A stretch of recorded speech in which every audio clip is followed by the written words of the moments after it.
Gracie, it's all you.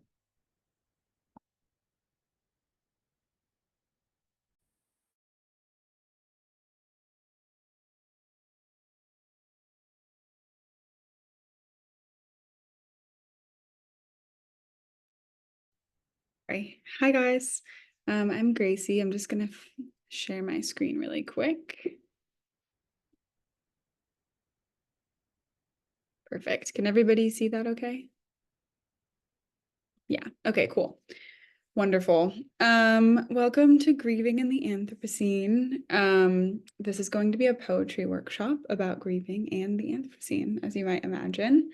I thought it would be helpful to start off with some introductions, completely optional, but I'll ask that people who are willing to go around and share their name, some info on their background if they'd like, and an icebreaker of what kind of bug are you, if you had to choose a bug to be. I can start and then I will popcorn it around. I'm Gracie. I work at Green City Market in Chicago. That's my connection, I guess, these days to food justice work. I'm our programs manager of food access. Um, I've worked there for about 3 years, and prior to that, I was in a food cooperative in Seattle. Food access is definitely one of my passions. I'm also a writer and have been a poet for maybe a decade now, been leading poetry workshops on an ad hoc basis, especially particularly for people who are new to writing poetry. So if you are, you're in the right place. What kind of bug are you? I'm going to change my answer. We had this the other day, similar question, and I love it. And so I stole it. At that time, I said I was a bark beetle, but I think today I'm actually kind of an ant, kind of like moving in a group kind of feeling. So yeah, and I will pass it to maybe Jake.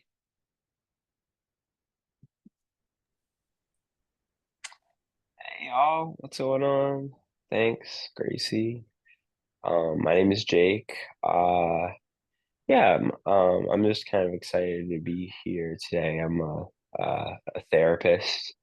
Um, and yeah, just excited to kind of like learn more, especially about this stuff and um just kind of be around the summit. So I feel like if I'm a bug right now, I'm feeling a little bit like a dung beetle, but in a good way, like putting in the work, making it nice and spherical, that sort of thing. Okay, yeah, I'll popcorn it over. Maybe I I see folks got their cameras off, but uh maybe to Patricia, see if they're ready to talk. Or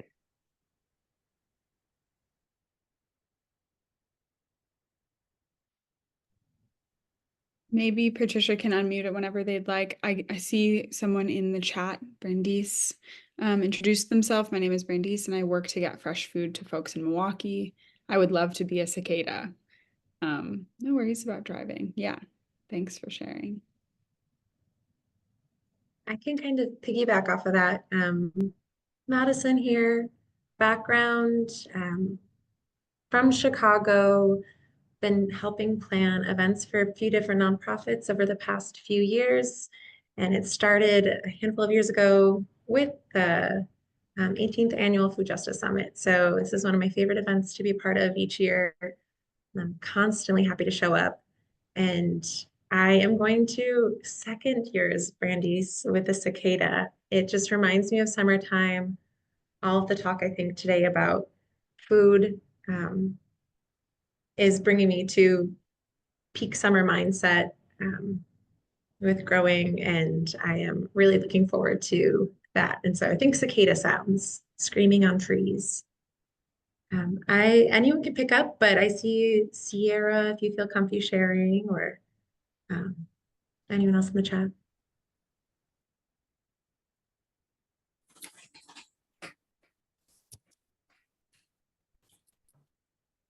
Hello, everyone. My name is Sierra York. I'm from TCA Health. I'm a community health worker.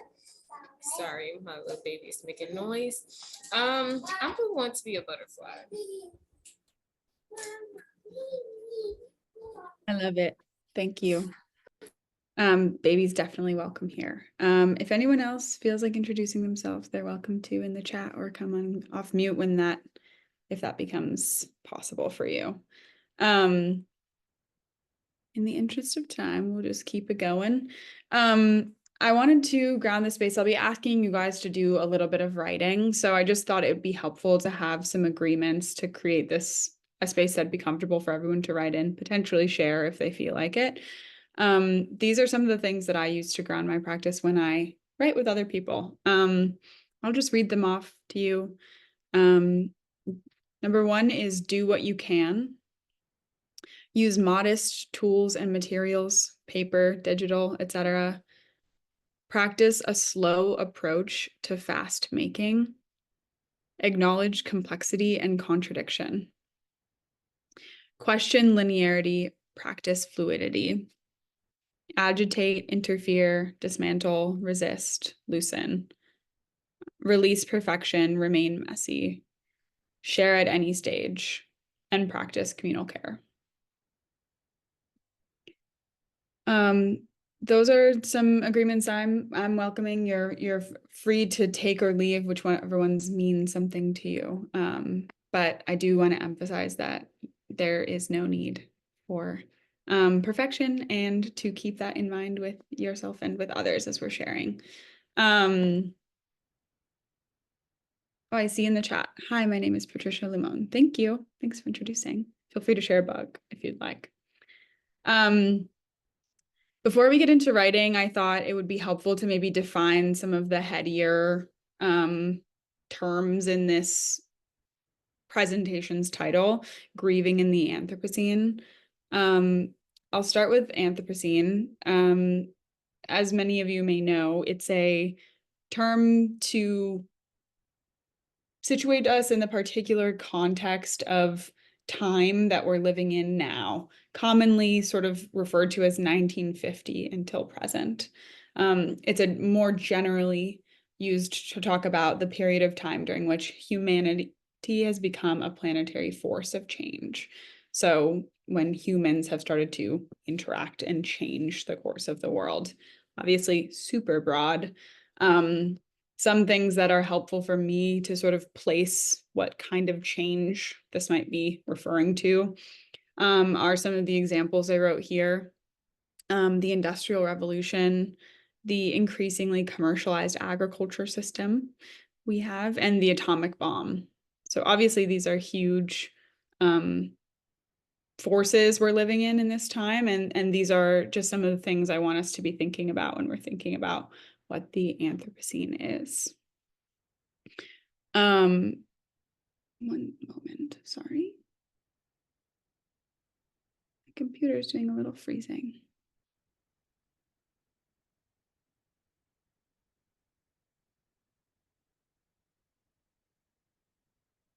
Okay, here we go. We're back. Okay, so with the Anthropocene in mind, the things I wanted us to be thinking about in this period of change is what is lost in this time. What have we had to give up? What changes have you already adjusted to in your life?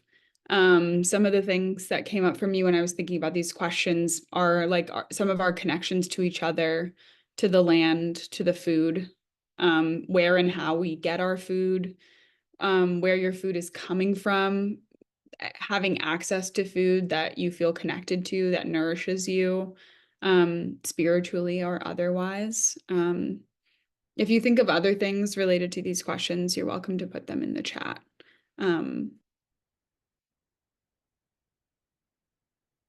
I wanted to sort of ground the thoughts about the Anthropocene, about what we're losing, what might be changing with this tool of grief.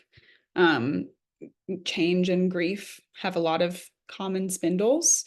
And I wonder if grief could be useful as we're talking about the changes we're living through. I'm resistant to define grief as rigidly as I did the Anthropocene a few slides ago. I'm guessing many of us have definitions in our bodies, in our minds when we're hearing the word grief. I want to sort of eschew the conclusion by defining it for you all, and instead maybe invite you all to communally create those definitions with your personal wisdoms and lived experiences. But I will offer some tools to maybe get at your own definition. I've included these paintings here. The one on the left, the Isle of the Dead, is this image that this painter Arnold Böcklin painted in 1883 of an island off of the coast of where he was living in Italy. The island is where he had buried his child, his little daughter, when she was very young.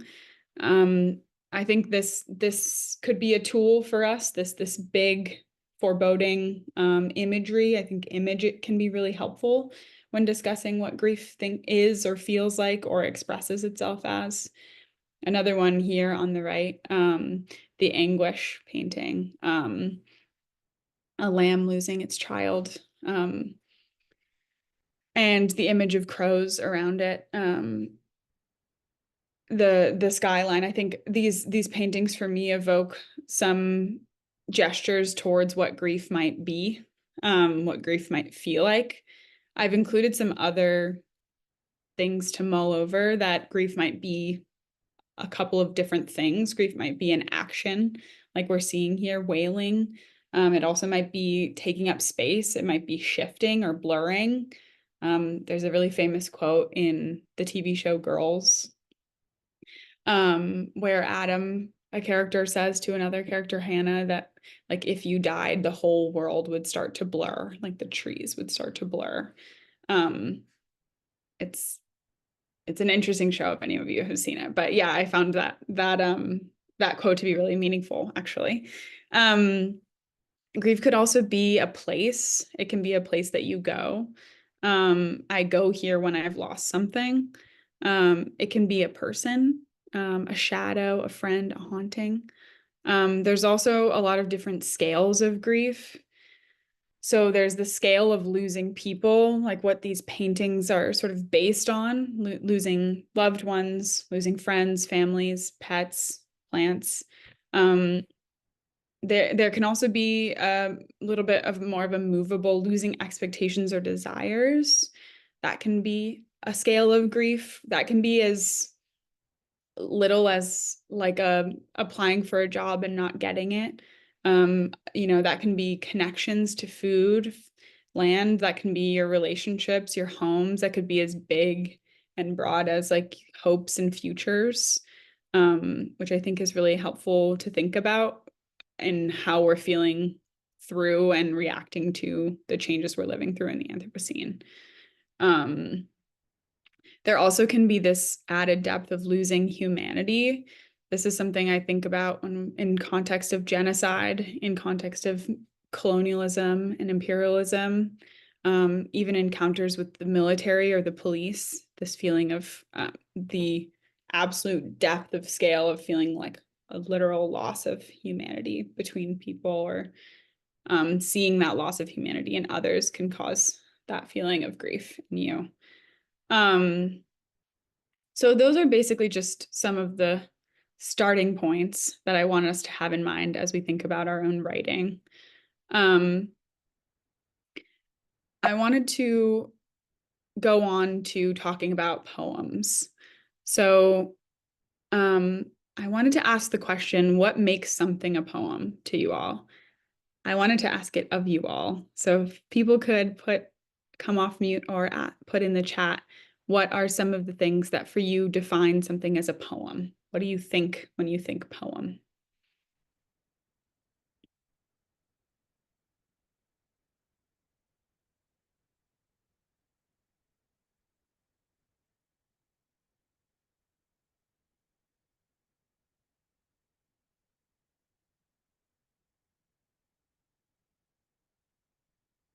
Okay, I see Madison in the chat put a collection of words with hidden messages.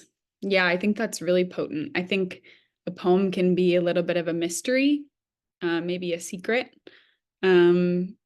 Also, the hidden messages for grief too can be really helpful, because I think a poem can be a vessel for grief in a way that our speaking language or visual language may not be able to accomplish.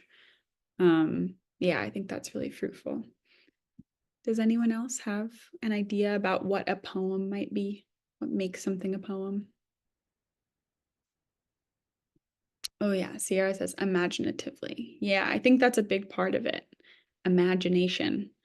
There's actually, I'm gonna go a little out of order just because I want to show you guys this quote.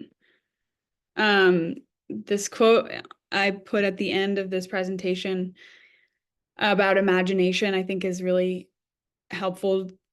I think I view this quote as a poem, although it may be non-traditional. The exercise of imagination is dangerous to those who profit from the way things are, because it has the power to show that the way things are is not permanent, not universal, not necessary. Ursula K. Le Guin said that. I think imagination in poems can show us maybe the power of poetry, of what poetry has accomplished, can accomplish. Yeah, so thanks, Sierra. I think that's a great bring in.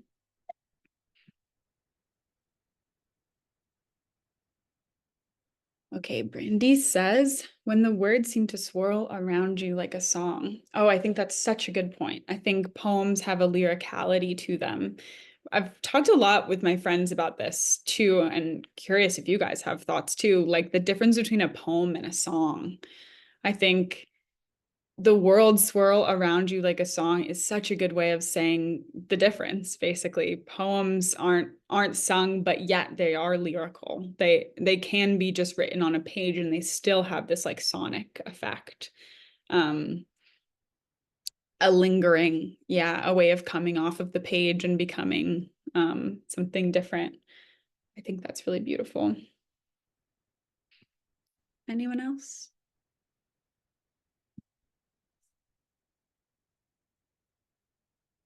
Well, thank you for sharing. Feel free to drop in the chat if anyone thinks of something else. I have a couple of different poems I'm going to share, and then I'm going to have us write for a little bit. It's a smaller group today, so we might be able to write for longer, which is nice. But I'll start by reading this passage by Li-Young Lee, and then I have two more shorter poems on the next slides that I'd love for other people to read for me.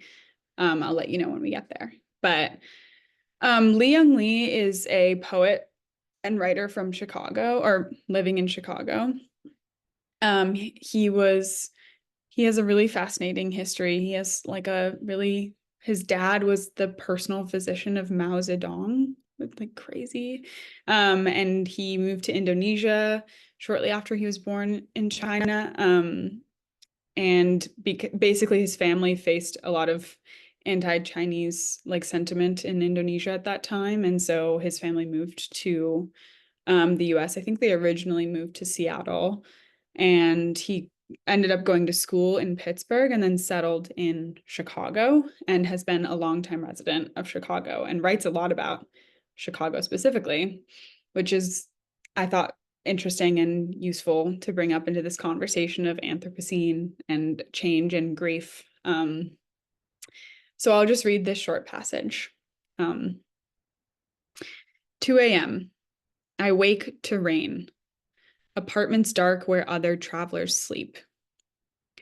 In my dream, my father came back, dressed in the clothes we'd buried him in, carrying a jar of blood in one hand, his suit pockets lined with black seeds.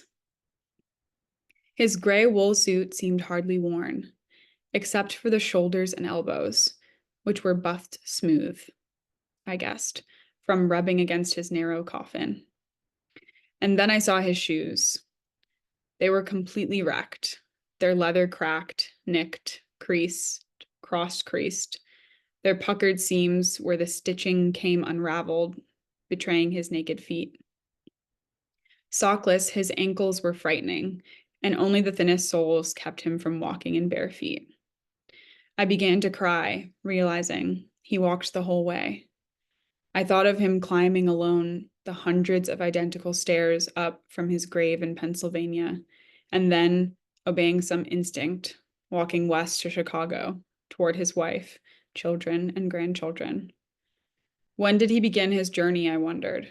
In the dream, I felt ashamed, disturbed by the thought that while he looked for me, for us, his family, we were quite unaware of his arrival, which might have taken him years for all I knew, since no one ever told him where to find us. It hurt to think of him walking for years along the blind shoulders of highways, through fields, along rivers, down sidewalks of North American cities and villages, walking day and night, talking to no one, walking. A dead Chinese man separated from the family he brought to this country in 1964. A stranger to most when he was alive. An Asian come to a country at war with Asia. Now a stranger in death. I kept looking at his shoes.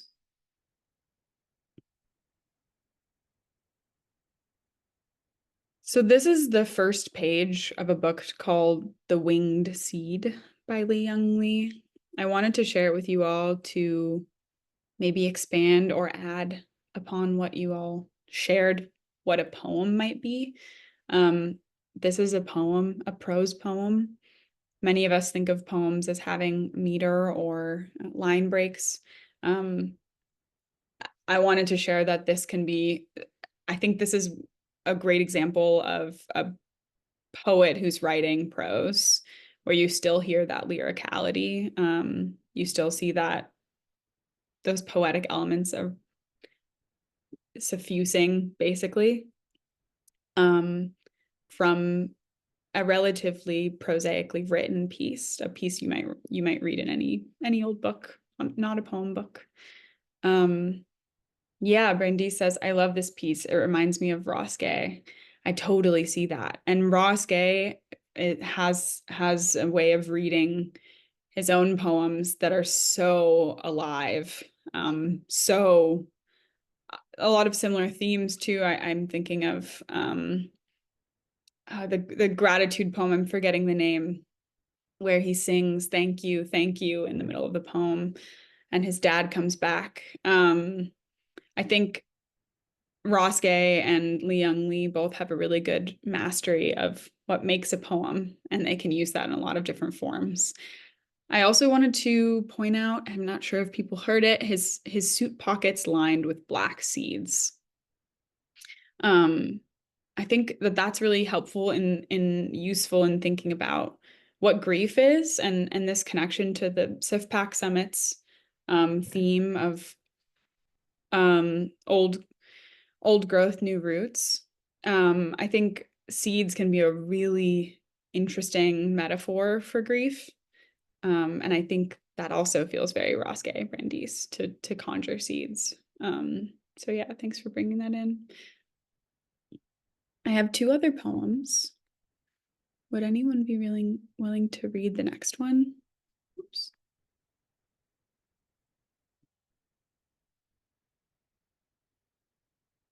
It's okay if not, but I'll give a few minutes, a few seconds if someone wants to read it.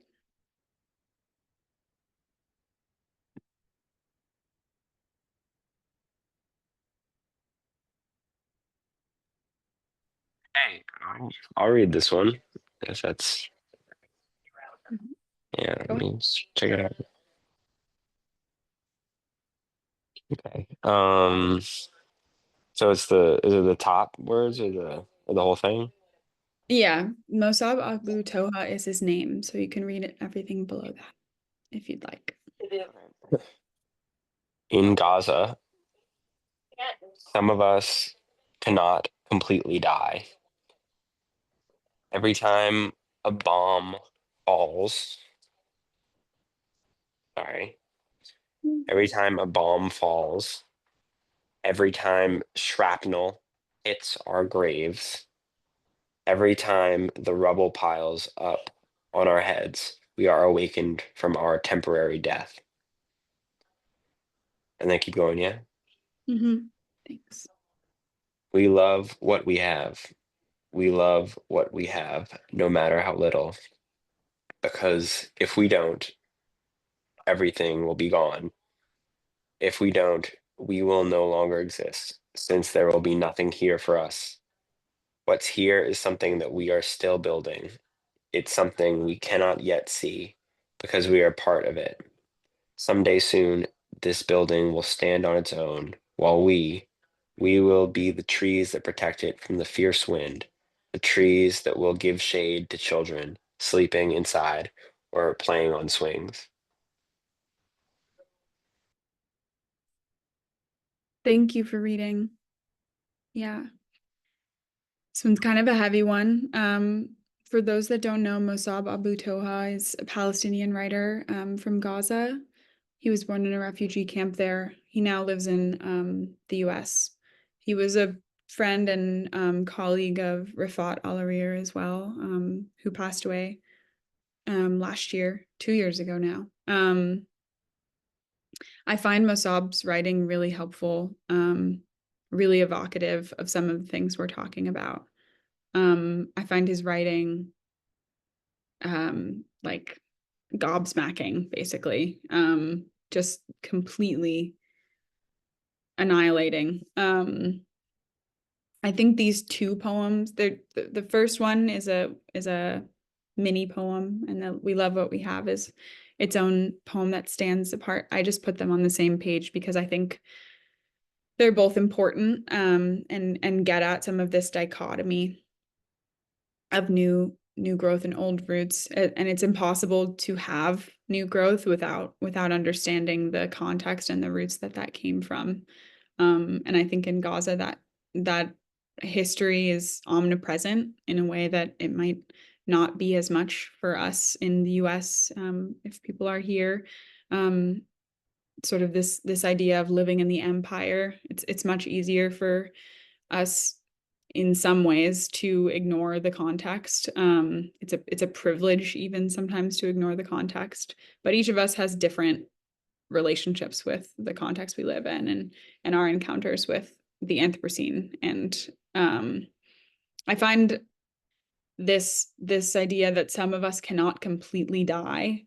Every time the shrapnel hits our graves, the rubble piles up on our heads, we are awakened from our temporary death. I find that really moving when I'm thinking about people's relationship to their land, and the history of Gaza and the history of our country, and Native American peoples. So We Love What We Have moves into a different sort of new growth, if you will. Someday soon, this building will stand on its own, while we will be the trees that protect it from the fierce wind, the trees that will give shade to children sleeping inside or playing on swings. It's almost a hopeful poem, in some ways. If we don't love what we have, we will no longer exist. I think that's the dichotomy in grief of like, how do you die a million deaths and still go on? So yeah, thank you for reading that, Jake. I hope you guys resonated with this writing, although it's definitely heavy and intense. I just have one more poem before we move on to writing for a little while.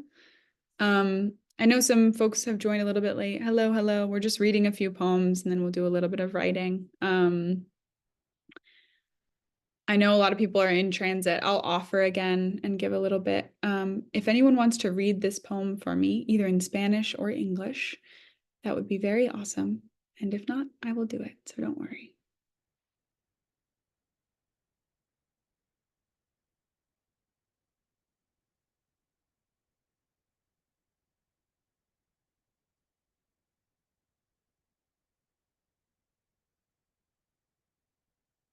Okay. Feel free to interrupt if you suddenly get the urge.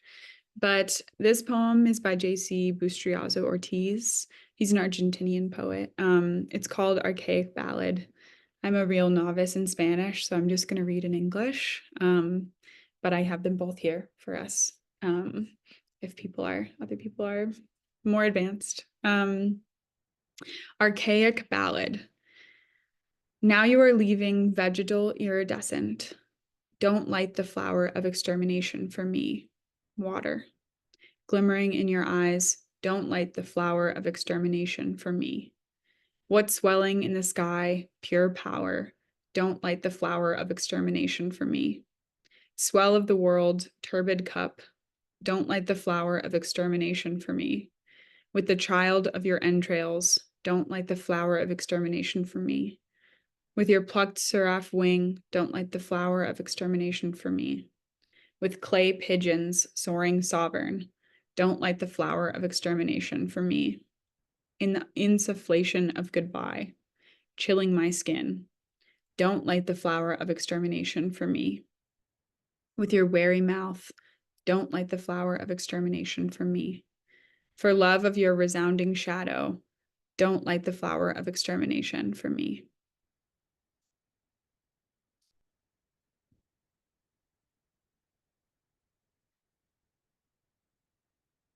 This is a poem, I think, if anyone have any thoughts about it, please do put them in the chat. I think this is a great example of what you said earlier, Brandice, of when the words in a poem seem to swirl around you like a song. It's even written as a ballad. But I think this shows maybe the power of repetition and how repeating something in a poem can sort of evoke and change its meaning.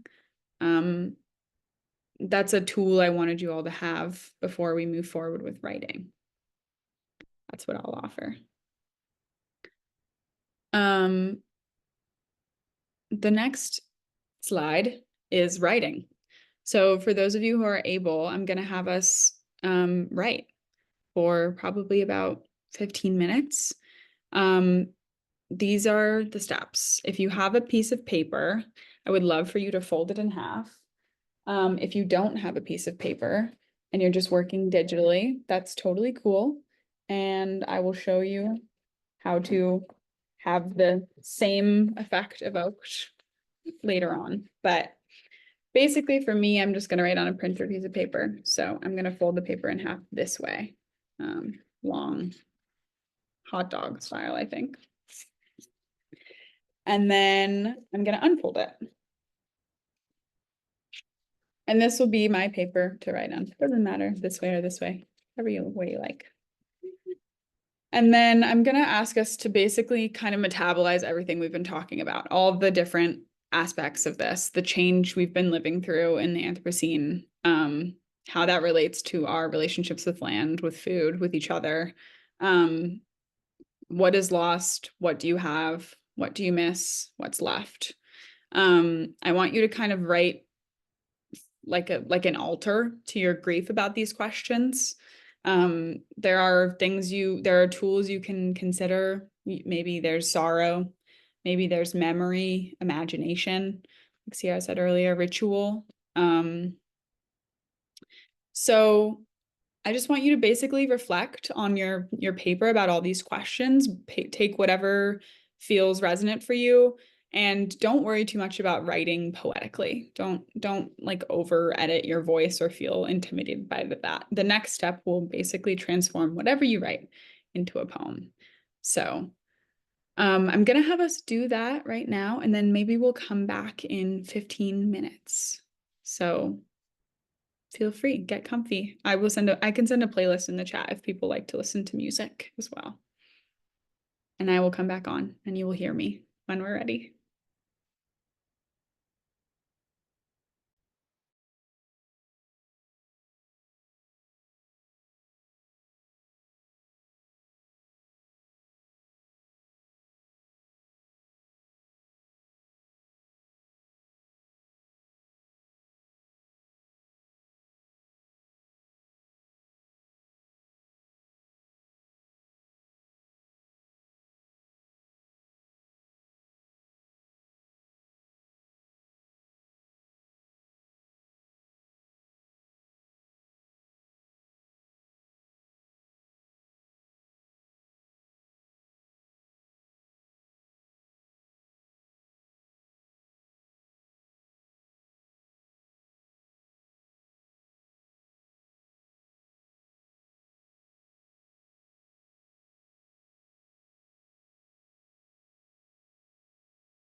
Okay, I'm gonna start welcoming people back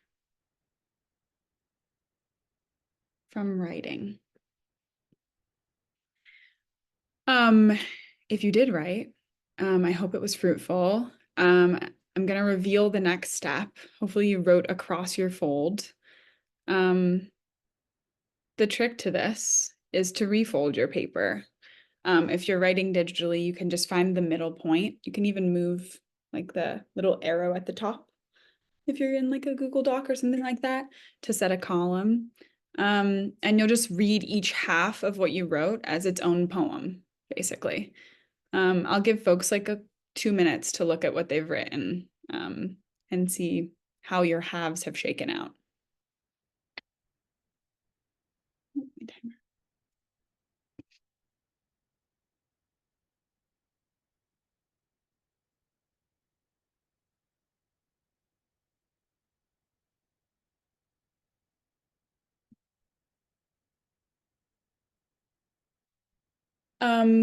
And does anyone feel like sharing? I know it's kind of a hard thing to start doing, but I promise you're in a good space to do it. Yeah, does anyone want to share what they've written?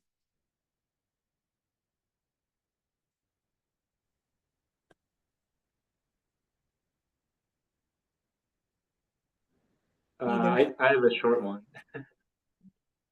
Great.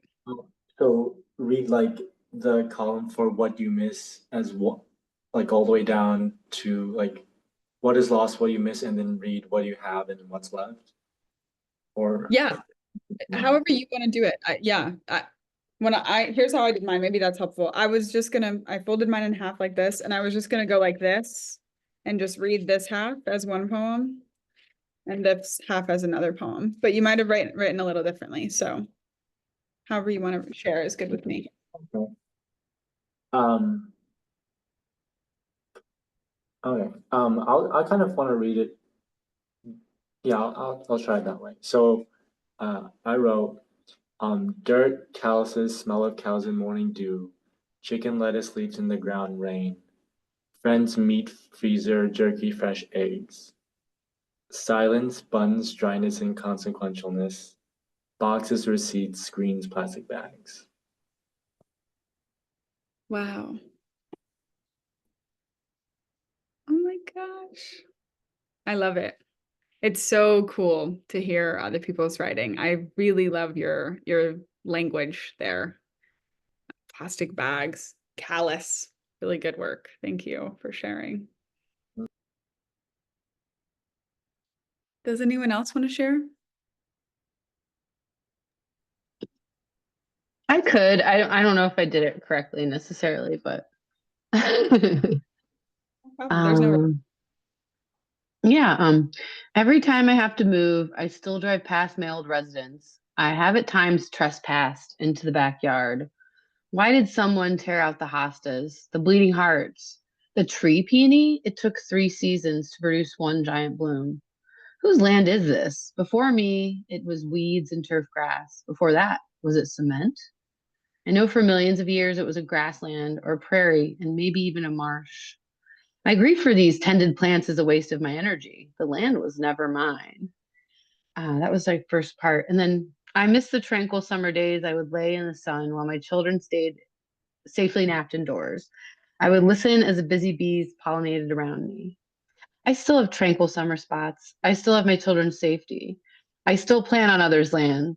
I still fret for their growth. That's all I got. Wow. I love it. Thanks. Beautiful. Was it concrete? I still fret for their growth. Really awesome language. Thanks. Thank you for sharing and being brave. You guys are awesome. Does anyone else have writing they want to share?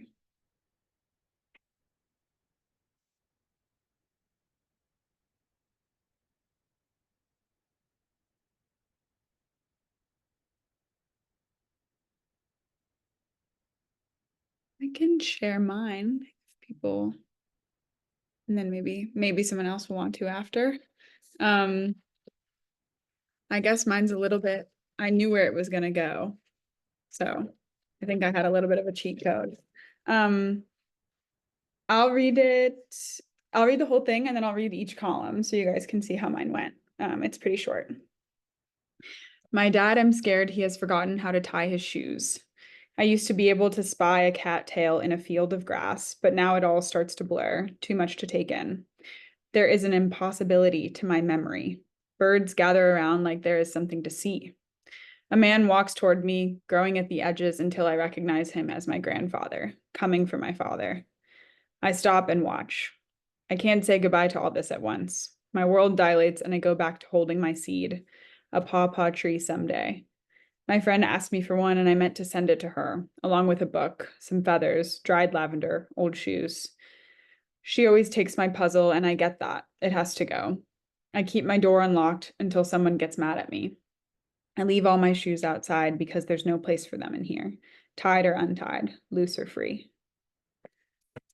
That's the whole thing. So then the halvesies are, my dad, I'm scared he shoes. I used to be able of grass, but now it all taken. There isn't a birds gather around like a man, walks toward me. I recognize him as my father. I watch. I can't say goodbye. World dilates and seed, a pawpaw tree, me for one, and I meant to, a book, some feathers, old shoes. She and I get that. It has to unlocked until someone, all my shoes outside, for them in here, tied. Part 2 has forgotten how to tie his, to spy a cat tail in a field, starts to blur, too much, too impossibility to my memory. There is something to see, growing at the edges until grandfather, coming for my stop and all to this at once, I go back to holding my someday. My friend asked, send it to her along with dried lavender, always takes my puzzle, go. I keep my door, gets mad at me. I leave because there's no place, or untied, loose or free. Sorry. I'm getting the little slower after I read it. But that was mine. It was fun to write. Thanks for creating the space. I see Brandeis' comment, grief is unfortunately easy to write about. I totally agree.